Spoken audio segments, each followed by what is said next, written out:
Hello friends, मोनोट्रोल academy में आपका स्वागत है। आज की इस वीडियो में हम पढ़ने वाले हैं टॉक्सोप्लाज्मोसिस लाइफ साइकिल। हम टॉक्सोप्लाज्मोसिस का लाइफ साइकिल आज डिस्कस करेंगे आज की इस वीडियो में। सो फ्रेंड्स, इसका लाइफ साइकिल बहुत ही इंटरेस्टिंग है एंड इम्पॉर्टेंट भी है।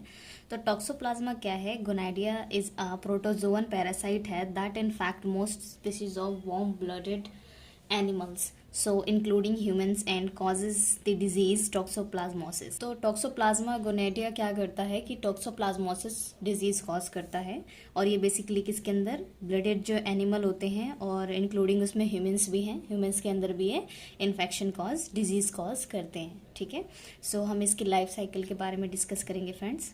सो फ्रेंड्स, लाइफ साइकिल हम दो तरह से डिस्कस करेंगे। एक तो हम डायग्राम के थ्रू करेंगे, ठीक है, और एक हम थ्योरेटिकली करेंगे।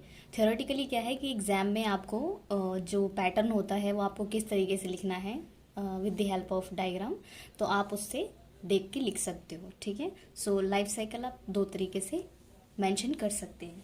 सो फर्स्ट ऑफ ऑल हम थ्योरेटिकल पढ़ेंगे, उसके बाद हम डायग्राम देखेंगे कि किस तरीके से ये लाइफ साइकिल चल रही है।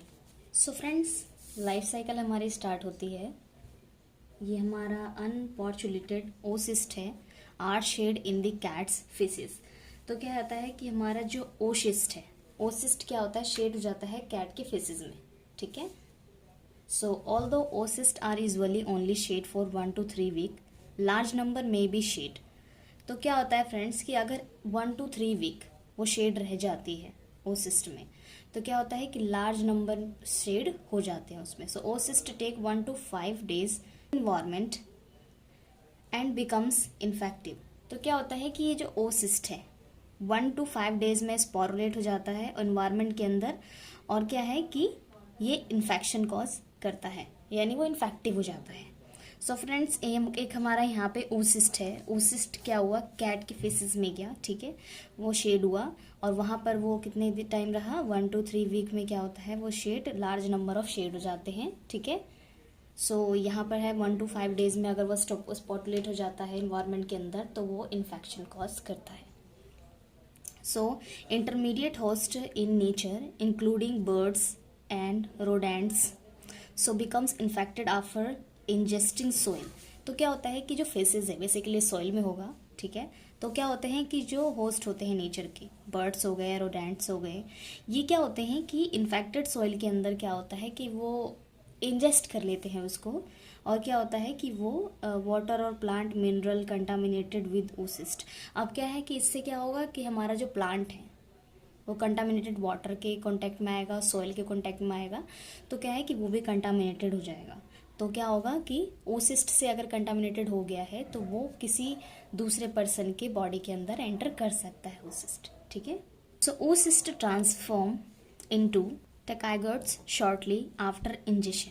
तो क्या होता है कि ओसिस्ट होता है, ये टेकाइगर्ट्स क्या है, शॉर्टली आफ्टर इंजेक्शन होता है। और so friends, this tachyzoites localize in nature and muscles tissue and develop into tissue cyst bradyzoites. So क्या होता है कि ये क्या होते हैं, लोकलाइज होते हैं टेकाइजोइड्स के अंदर और मसल्स टिश्यू के अंदर डेवलप होते हैं, टिश्यू सिस्ट हो जाता है हमारा ब्रॉडीजॉइड्स।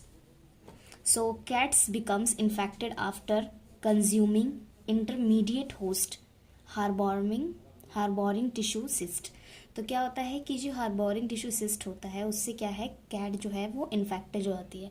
तो क्या होता है फ्रेंड्स कि काफ़ी जो एनिमल्स होते हैं वो क्या होते हैं, बेसिकली सॉइल के कॉन्टेक्ट में होते हैं, तो उनका जो इन्फेक्शन होने के चांसेस होते हैं हमसे ज़्यादा होता है। ठीक है, तो इससे क्या है कि एनिमल्स में ज़्यादा बहुत तेज़ी से ये एंटर हो जाता है। सो कैट में also become infected directly by injection of sporulated oocyst. तो क्या होता है कि इंजेक्शन डायरेक्टली हो जाता है उसका ओसिस्ट का, और स्पोरुलेट क्या होता है, ओसिस्ट हो जाता है। So animals breed for human consumptions and wild game में also become infected with tissue cyst after ingestion of sporulated oocyst in the environment।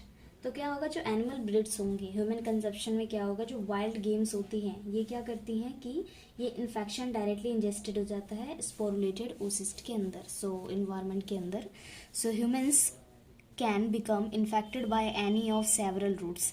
तो क्या होता है फ्रेंड्स कि अगर आपका कैट इन्फेक्टेड हो गया है, कैट आपका पालतू हो सकता है, तो वो क्या है कि उसके थ्रू आप भी इन्फेक्टेड हो सकते हो। So human can become infected in any several route. काफ़ी सारे ऐसे रूट हैं जिसके थ्रू क्या होता है कि ह्यूमन्स भी इन्फेक्टेड हो जाते हैं। Eating undercooked meat of animals harbouring tissue cyst. तो क्या होता है कि अंडर कुक्ड जो मीट होता है वो एनिमल्स हार्बोरिंग टिश्यू सिस्ट होते हैं उसमें, और उसकी वजह से क्या होता है आपकी बॉडी के अंदर वो सिस्ट एंटर कर जाते हैं।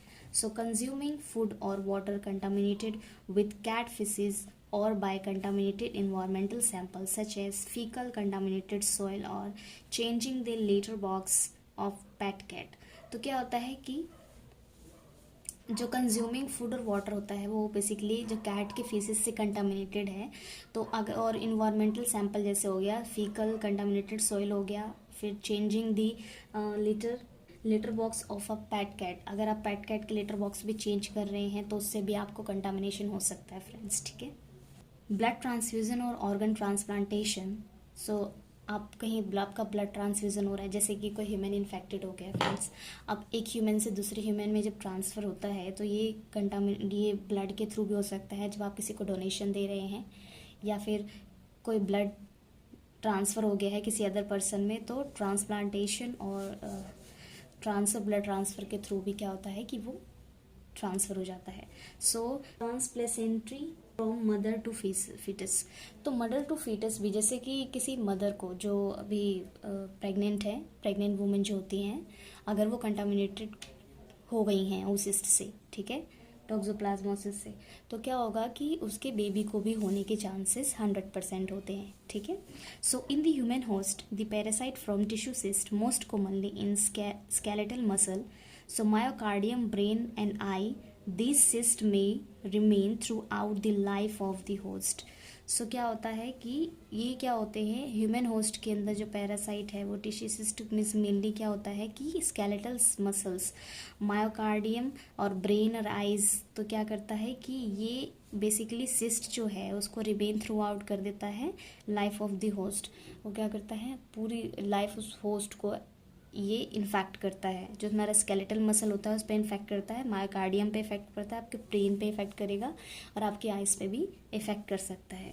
सो diagnosis is usually achieved by serology, although tissue cyst may be observed in stained biopsy specimens. So आप डायग्नोसिस अगर करना चाहें तो इसका सैंपल आप ले सकते हो सीरोलॉजी के अंदर, ऑल्दो टिश्यू सिस्ट भी ले सकते हैं, आप ऑब्जर्व कर सकते हैं स्टेन्ड बायोप्सी स्पेसिमेंस के थ्रू भी।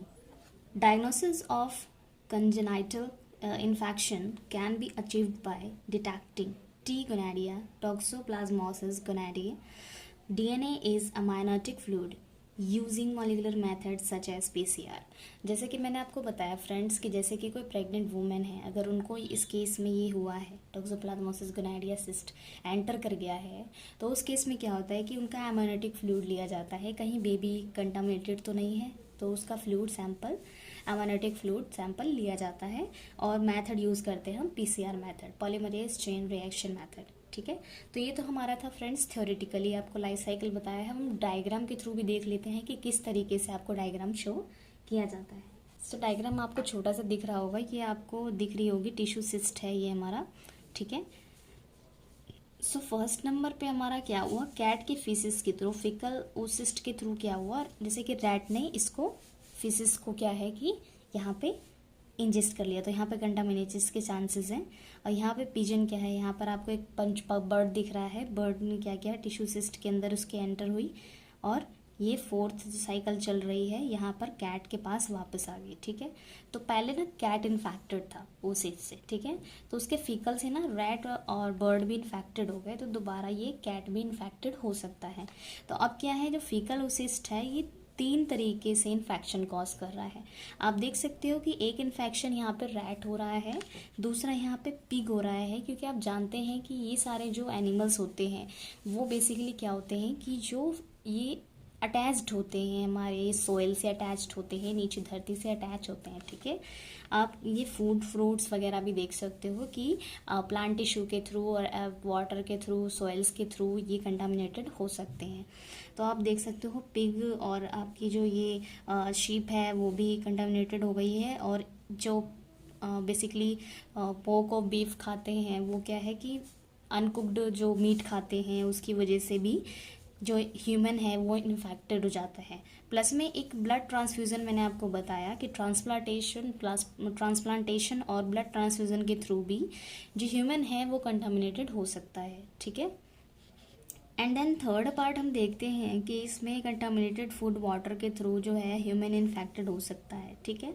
एंड देन क्या होगा, जो ये जो डंप करेंगे, फेसिस डंप करेंगे, उसके थ्रू क्या होगा कि oocyst क्या है बाहर निकलेगा और वो अदर ये साइकिल चलती रहेगी। तो जो ये साइकिल है इसको डायग्नोसिस भी मैंने आपको बताया कि इस तरीके से करते हैं। इसमें प्रेग्नेंट वुमेन भी इन्फेक्टेड हो सकती है। तो आप डायग्राम कुछ इस तरीके से आप शो कर सकते हो एग्जाम्स के अंदर।